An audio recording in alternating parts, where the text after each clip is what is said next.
बारिश में सोने वाला ससुराल।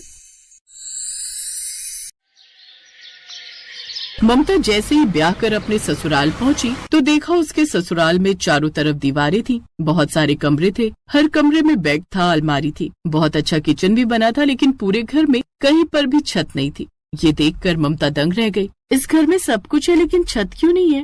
देख बहू, ये हमारे घर की परंपरा है। ये बात ममता को थोड़ी बेवकूफी भरी लगी, लेकिन परंपरा के नाम पर उसने कुछ नहीं बोला। ससुराल में पति विक्रम के अलावा उसके सास ससुर जेठ और ननद थे। जेठानी अब इस दुनिया में नहीं थी। खैर, पहली रसोई की रस्म में जब वो किचन में खाना बना रही थी तब, हे भगवान, यहाँ तो सीधा धूप आ रही है, ऐसे तो मैं यहाँ मर जाऊंगी। वो गर्मी बर्दाश्त नहीं कर पाई और तुरंत बेहोश होकर गिर गई। तभी वहाँ पर उसका पूरा परिवार आ गया।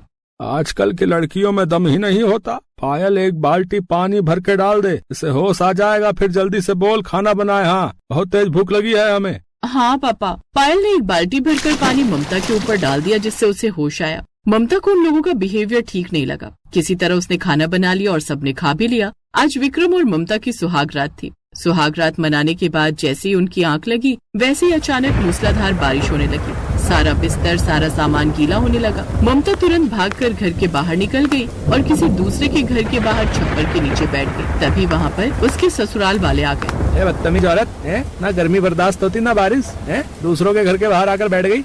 ऐसी औरतों को तो बेल्ट से मारना चाहिए। मैं बेल्ट लेकर आती हूँ, बिना मारे ये सुधरेंगी नहीं। रहने दो पायल, मेरे पास बेल्ट है। अपने ससुराल वालों का ये रूप देखकर ममता दंग रह गई। आसमान में बिजली कड़कने लगी, आंधी तूफान आ गया। ससुराल वाले ममता को घसीटकर वापस घर के अंदर ले गए और सारी रात वो लोग बारिश में सोए।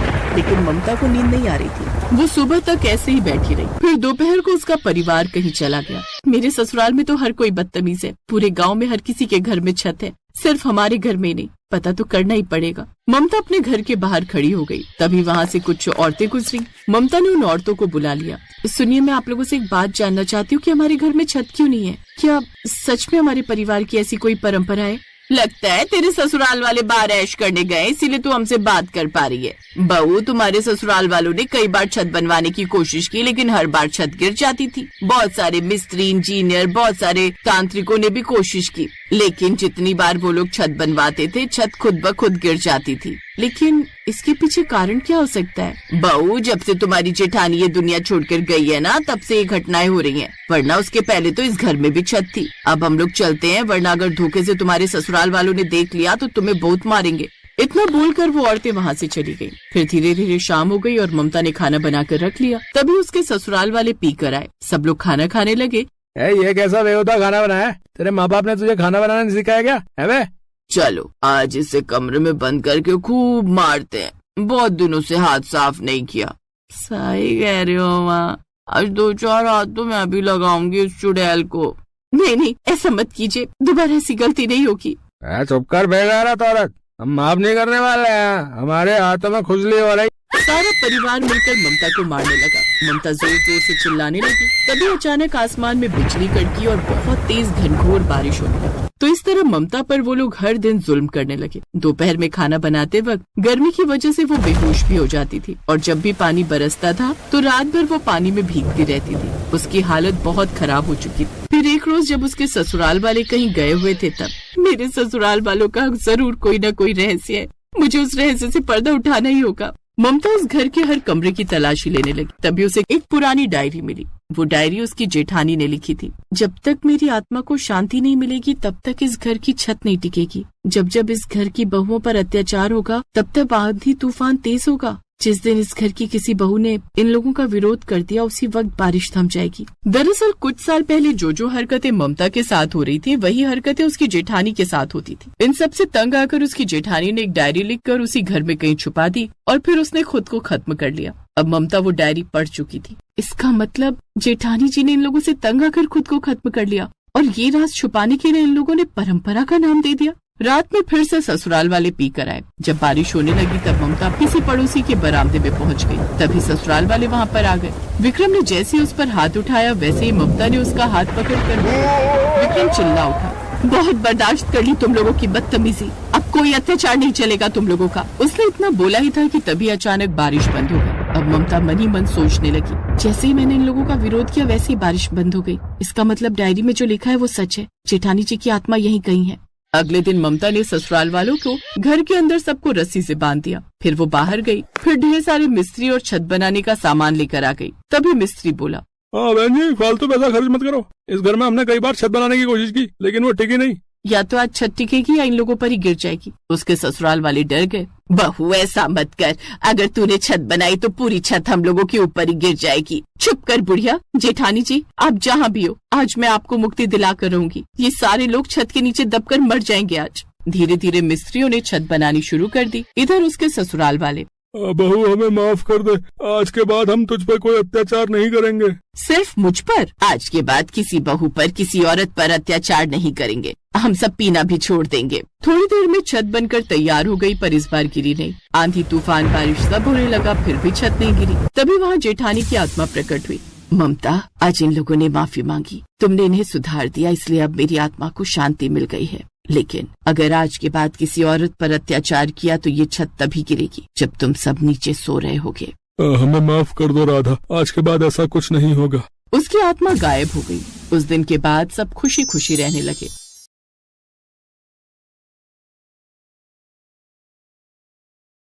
मुंबई शहर में मॉनसून आया नहीं कि बारिश का कहर बरसने लगता है। घनश्याम की पत्नी सुमित्रा, 2 छोटे बच्चे और बूढ़े माँ बाप मुंबई में एक पुरानी बस्ती में रहते थे।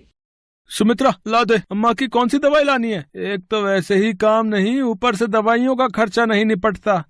ये पर्चा और ये पैसे काम से मिले थे, इन्हीं का राशन लाना है और जो पैसे बचेंगे अम्मा की दवाई ले आना। चल जा रहा हूँ, ले आऊंगा। सुमित्रा, तूने आज फिर घनश्याम के हाथों में पैसे कैसे पकड़ा दिए? तुझे पता तो है फिर मदन के साथ जाकर कच्ची शराब पी आएगा या पत्ते खेलने बैठ जाएगा। क्या करूँ बापू, जबरदस्ती ले गए कि मैं ही लाऊंगा घर का सामान। पर सुमित्रा, बारिश की वजह से कब हम पर मुसीबत आ जाए, कौन देख कर आया है। माँ, बहुत भूख लगी है। माँ मुझे भी। बंटी, ये 10 रुपए ले, साथ वाली दुकान से छोटी डबल रोटी ले आ। बंटी बराबर की दुकान से डबल रोटी ले आता है। सुमित्रा थोड़े से रखे दूध की चाय बनाकर बच्चों को चाय ब्रेड खिला देती है। दिन बीत जाता है, शाम होने को आ जाती है, पर घनश्याम का कुछ पता नहीं कहाँ गया। रात के 7 बजे। मैंने आपको सुबह राशन और माजी की दवाई के पैसे दिए थे, पर आप तो ये तली हुई मच्छी उठा लाए हो। अब तू मेरे खाने पे भी नजर लगाएगी? जान नहीं लाया राशन, क्या कर लेगी? अरे घनश्याम, कुछ तो शर्म कर। सुमित्रा घरों में चूल्हा चौका करके थोड़ा बहुत कमाए और तू उजाड़ दे। बाबू, तुम बीच में ना बोलो तो ठीक हो रहेगा। मेरी ही गलती है जो इस मनुष्य घर में आ जाता हूँ। मैं आज बाहर सोऊंगा, और कल तेरी पाई ना चुका दी तो मेरा नाम भी घनश्याम नहीं है।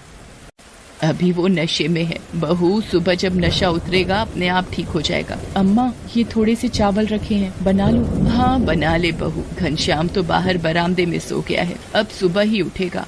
इतनी तेज बारिश हो रही है, सड़कें पानी से भरी हुई हैं, हवा से छप्पर टूट गया तो। सोने दे बहू, बारिश पड़ेगी तो अपने आप अंदर आ जाएगा। सुमित्रा चावल बना लेती है और रात का खाना खाकर सब सो जाते हैं। बारिश और तेज हो जाती है। आधी रात के वक्त सुमित्रा की आंख खुलती है। ये क्या, पूरे घर में पानी। अम्मा, बापू जल्दी उठो, ये क्या हो रहा है? अरे इतना पानी ये कैसे आया? लगता है बारिश रुकी ही नहीं। क्या करें, बंटी और पूजा को गोदी में उठाओ और बाहर चलो। घनश्याम भी तो बाहर सो रहा था। घनश्याम पर जब टूटे हुए छप्पर से बारिश पड़ने लगती है, उसकी आंख खुल जाती है।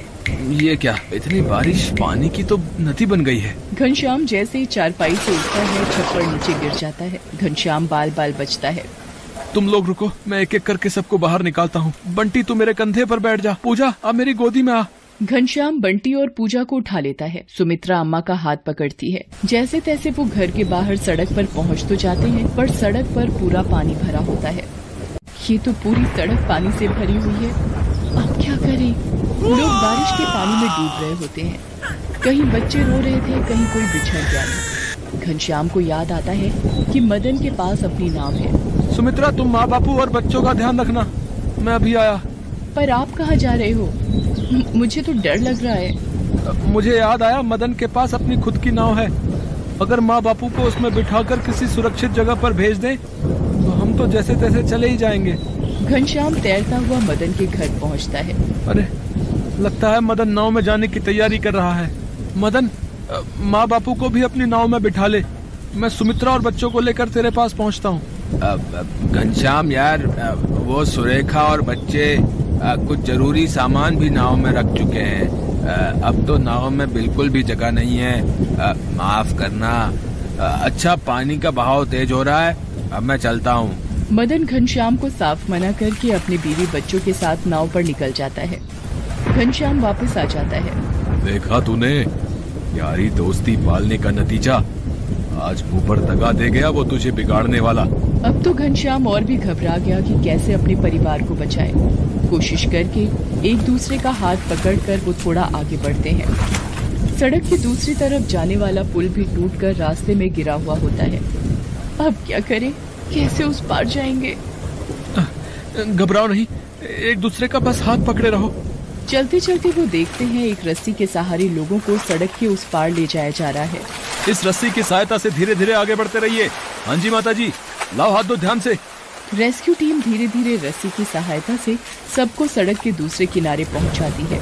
तभी अम्मा, बापू, वो देखो हेलीकॉप्टर। ये सब लोग हमारी मदद करने के लिए ही आए हैं। हेलीकॉप्टर से रेस्क्यू टीम सभी बस्ती वालों को बाहर निकाल रही थी और एक सुरक्षित स्थान पर घनश्याम और उसके परिवार को छोड़ दिया। शुक्र है, ये बचाव कर्मी अगर ना होते तो हमें कौन बचाता। आज भगवान ने भी हमारा साथ दिया है इन सुरक्षा कर्मियों को भेजकर। पर अब हम क्या करेंगे, वो बस्ती तो उजड़ गई। सुमित्रा, आज मुझे भी समझ आ गया है कि कुछ मित्र सिर्फ मतलब के लिए ही साथ रहते हैं। पर अब हम क्या करेंगे, वो बस्ती तो उजड़ गई। हिम्मत मत हार सुमित्रा, हम यहाँ कहीं आसपास की बस्ती में घर ले लेंगे। मैं वादा करता हूँ, शराब और जुए को कभी हाथ नहीं लगाऊंगा। खूब मेहनत करूंगा ताकि तुम सबको भरपेट भोजन मिल सके। कुछ दिन बाद जब बारिश रुक गई तब घनश्याम ने काम ढूंढना शुरू किया और एक बस्ती में किराए पर कमरा भी ले लिया। बारिश का पानी तो थम गया था, पर जिंदगी को चलने के लिए ताकत की जरूरत फिर से हासिल करनी थी। Thanks for watching.